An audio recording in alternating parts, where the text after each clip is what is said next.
اکثر لوگ یہ شکایت کرتے ہیں کہ جب ہم کوئی کتاب پڑھتے ہیں تو کتاب ہمارے سر کے اوپر سے گزر جاتی ہے، ہمیں کچھ بھی یاد نہیں رہتا، کچھ سمجھ نہیں آتی۔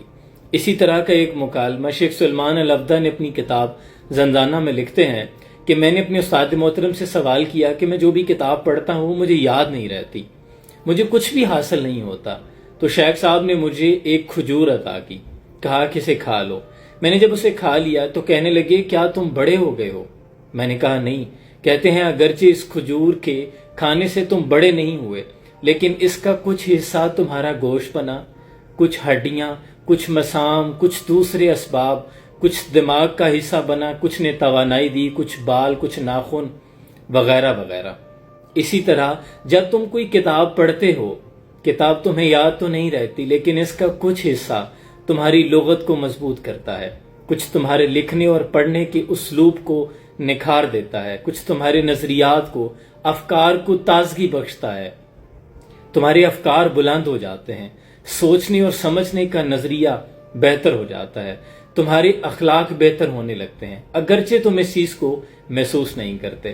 اسی طرح کا سوال ایک مرتبہ حضرت علامہ اقبال کے دوست پروفیسر سلیم چشتی صاحب نے دبی آواز میں آپ سے پوچھا کہ آپ کی پیام اور اسرار میں نے کئی مرتبہ پڑھنے کی کوشش کی، لیکن پہلا ہی باب پڑھا مجھے کچھ سمجھ نہیں آیا، اس لیے میں نے بند کر دی، گو کہ میں اس سے قطع نظر بھی نہیں ہو سکتا، پڑھنے کا شوق بھی ہے۔